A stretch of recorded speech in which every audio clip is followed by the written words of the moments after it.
Etheria was once a land of living legends. Long ago, brave warriors across the realm stood together against an immortal evil known as the Old Ones. In the wake of this struggle, the champions locked away the power of the Old Ones inside Eternia crystals. Recently, the realm's heroes, called to a faraway crusade, have left their younger kin to tend the castle and its chores. Bored with their dreary duties, and imagining action and adventure, the pupils accidentally unleash an ancient force that has long been dormant. Now these heroes in training will have to grow up quickly. Together they will defend the Eternia crystals against those who would seek to resurrect the ancient evils.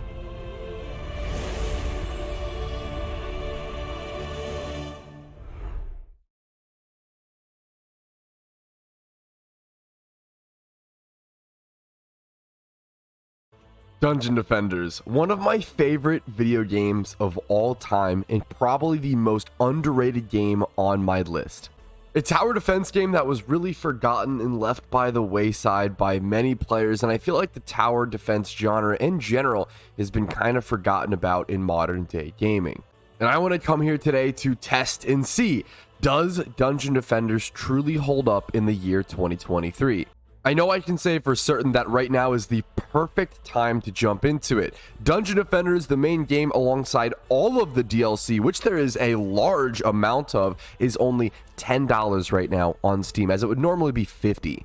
Now, most of my Dungeon Defenders experience is actually on the Xbox 360 edition, which is kind of funny. A lot of Dungeon Defenders experts may be laughing at me, but I've put my fair share of hundreds or even thousands of hours into that game. I did get the giraffe on a treadmill by doing 30 waves of survival, and today, that'll be one of my main goals, to actually reclaim that.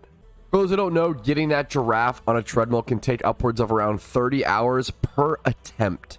And if you happen to fail, if they break through your towers, you have to do everything from scratch all over again. It's a very grindy game, but it's a very long-term journey and a ton of fun as well.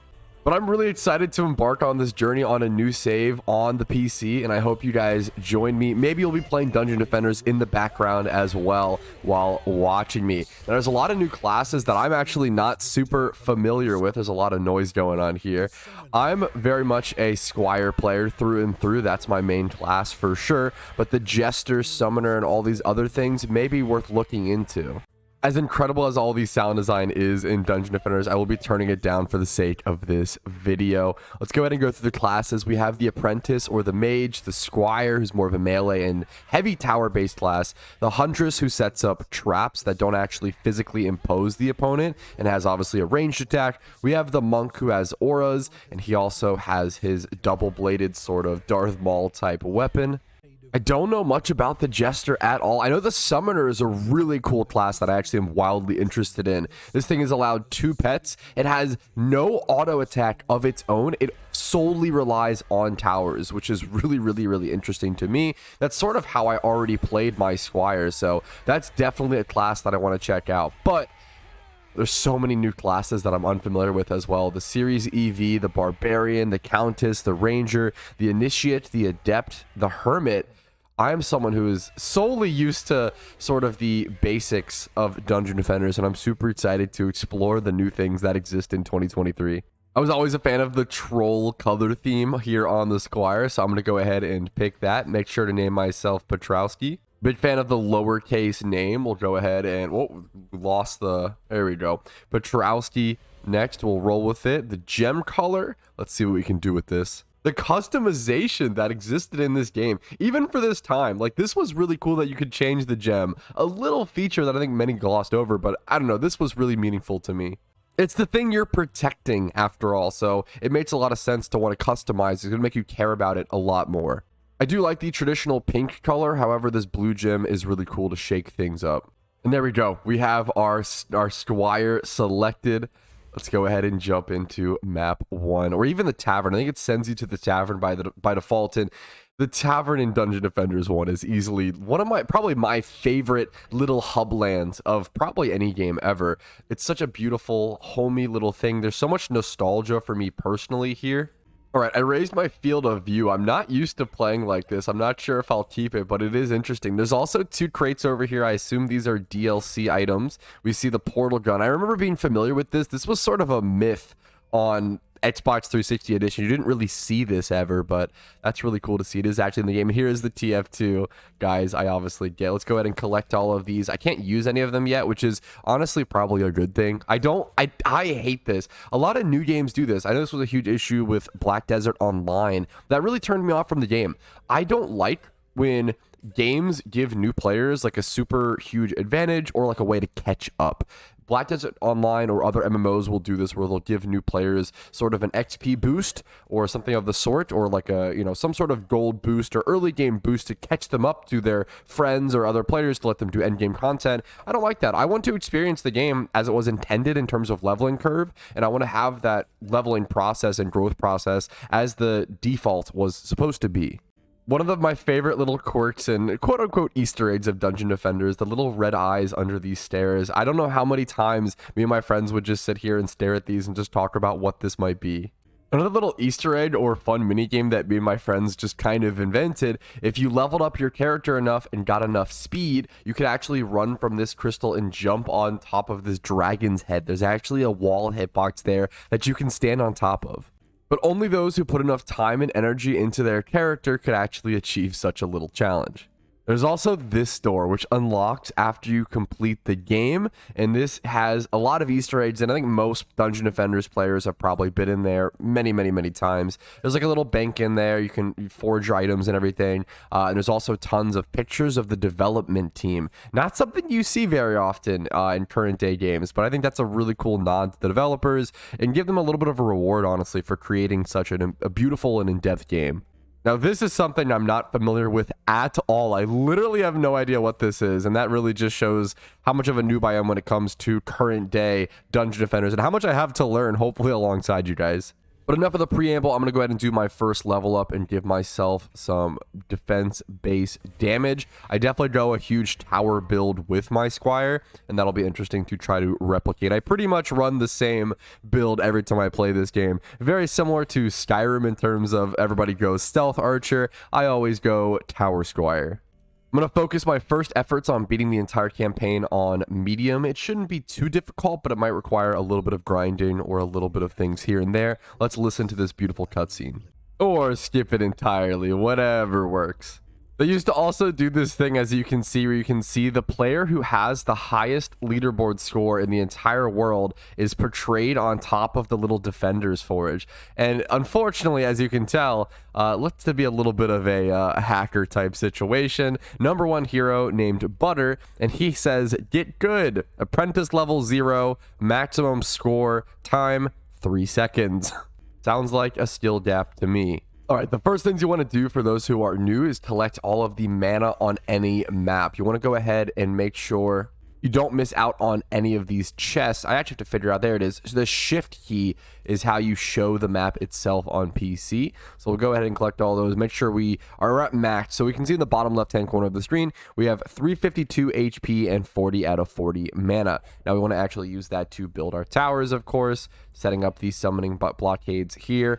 Pretty basic, simple tower defense stuff. You're just closing off choke points, essentially. Minions will spawn from this door, and this door, and then in later waves, they will spawn from this top west wing and that top east door wing up there. But other than the top catwalk wings, there's literally only 2 staircases at which the enemies can actually come up. So as long as you build pretty strong defenses here, you'll be pretty good. Now, I'm only level 1. I literally only have access to the spiked blockade for the time being. So I'm going to go ahead and build 2 of these on each staircase here.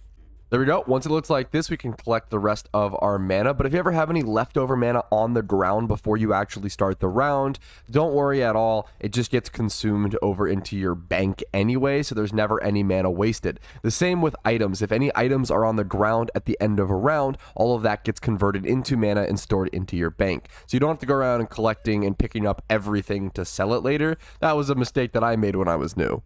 And I'm sure there's a lot of veteran or more experienced dungeon defenders that'll be calling out a lot of my mistakes in the comments, and I'm sure I'll learn a lot from them, which is a really cool thing to sort of re-experience the game. And there's a lot of new mechanics that I have to learn that I'm excited for. So we go ahead and start the combat phase. Every round, we're in wave 1 out of 5, as we can see in the top right-hand corner of the screen. You also have your defense units, which are taken up by towers, so you can only set up X amount of towers. If you could just set up infinite towers, obviously that would create a little bit of a balancing issue. Only 6 enemies to defeat here. Really easy, quick first round on the first level. I probably should have started with hard on this first level, honestly, since I'm so familiar with the game, but at the same time, I think it's good to just focus everything on medium and just get through that. And I'm sure I'll be grinding this level at different points throughout anyway. Usually you end up replaying levels to grind and gain XP and actually gain power to take on the later levels. The game does do a pretty good job, in my opinion, of actual level curve and balancing curve. Usually if you play at maximum efficiency, or if you play really smart or really well, the better you play, you should be able to beat the game pretty much. Like, you might need to grind like 5 levels again, or replay like 2 to 3, maybe 5 levels max. Other than that, like, you should be able to go through the game pretty consistently, just going level to level, but you will need to do a little bit of grinding in between. Any small basic upgrades you're going to want to take early game: F to equip and E to store. They're not really going to last very long. You will definitely upgrade pretty quickly. This one I can't equip. I'll go ahead and store it for later, but I'll probably find a better sword before that even happens. You can also save these chests for between the rounds, but you do really want to make sure that you go ahead and pop all of them open before the next round begins, because otherwise then the chests will respawn and you'll kind of waste them. So you do want to make sure to have all the chests opened before a round ends. On to the next combat phase. Should be a pretty simple one. I have 3 spike blockades on each staircase. I'll see you guys after this one's over. The early levels are honestly a great time to go ahead and explain some mechanics and go over enemy types, for example. So here on level 1, we have our basic goblins and we have our archers. Pretty simple melee or range-based enemies, nothing really specific there. Sometimes archers can get caught on certain locations, or on certain landscaping on the map, so you might want to go over and check them. Sometimes they'll be able to freely attack your towers and they won't actually be able to see them in range and respond, so they could just infinitely damage your towers unless you actually take note of it and go finish them off. Subsequently, if you place your towers absolutely perfectly, it's possible you might not have this issue, but even so, usually they kind of get knocked off or knocked away or bounced over to a location to like the side of a staircase where you won't be able to see them within range of your towers. Now I'm going to go ahead and dump both of these into defense health and get those things pumped up, because they are taking a fair bit of damage, honestly more than I expect. This is a lot of health to already be lost to basic enemies. You also gain an extra 20 maximum mana capacity every single level, which is a really big deal, and you want to get up to, I believe the maximum that matters is 1440, and that's when you can obviously summon every type of tower and also upgrade them multiple times. We will get into tower upgrades and efficiency with that. So for example, you need 100 mana base, as you can see, to actually be able to upgrade a defense. So we can't do that yet, but instead of repairing a defense, if you upgrade it, it repairs it and you also get the upgrade. So if you ever want to repair and kind of be efficient with your mana, upgrading to also repair is usually really important. A pretty key game mechanic to keep in mind. I went ahead and threw an extra spike blockade on each staircase, so now there's 4. Not that it really should matter. This should be enough to finish the level on its own. Now on to combat wave number 3. I'll see you guys at the end of it, unless I have some trouble, and then we'll show stuff off. Also, no fall damage. Another wave complete. There we go. The animation of celebration is always fantastic. Another level up equals more tower health. The point of this build is to allow me to essentially play this game semi-AFK. Dungeon Defenders is a really, really good semi-AFK or multitasking game if you're familiar with something like that. Think of things like RuneScape, Hearthstone, etc. Now at wave 4 out of 5, we do end up getting spawns up here, and that's going to make things a lot more complicated. I'm going to go ahead and set up my spiked barriers there. Looks like we also might have the ability to summon our bouncing blockades, which is definitely worth doing. I probably should have set one up there, but we'll do that next. Yeah, we definitely have unlocked that, which is nice. If you scroll in with your mouse wheel, you can also technically play Dungeon Defenders in first person. Not many people choose to do this, but you can really see the slashes of your sword. It would probably be a pretty interesting VR game if it ever came to it. I don't really know of anyone who plays like this, but it might be a pretty interesting playthrough if you kind of lock yourself to this style. If your towers get damaged enough, they'll shoot off this red electricity, letting you know they're sort of short-circuiting and need some help. All right, with plenty of blockades and backups and bouncers set up, I'm ready to start the next round, but I'll definitely need to scoot around a lot more and sort of keep track of things, especially the wings. I don't know how strong these ogres are going to be, but these are sort of the next upgrade of enemy. Also, if they get bounced like that, look at that. That can be a problem for me. If he were to continue on that downward path, he would just make it all the way to my crystal without any sort of repercussions or anything to block him. Like this one is kind of doing. The ogre over here is now behind my spike blockade because he got bounced too much by the bouncer blade. So that might have been a mistake by me. We can go ahead and rectify it and go beat him up. He can just take this lower path as well. We'll go ahead and take care of them. Normally this wouldn't be an issue because you'd already have the level to have the bouncer blade there, and you could have just put that here, and that would have taken care of him from the side angle as well. And once again, these archers, they can hit your spike blockades from far away and just be super annoying, so let's take care of them. I might lose some towers in this round, but that's okay. I should be pretty safe. I don't see myself losing on the first level, I hope at least. Here's the last couple archers to take care of. I'm going to have to rebind my keys at some point after this level completion. I'll go ahead and rebind everything because 1 and 2 are what I use to start and stop my recording, and those are currently bound to heal and slice, which is a active sort of combat attack. But there we go.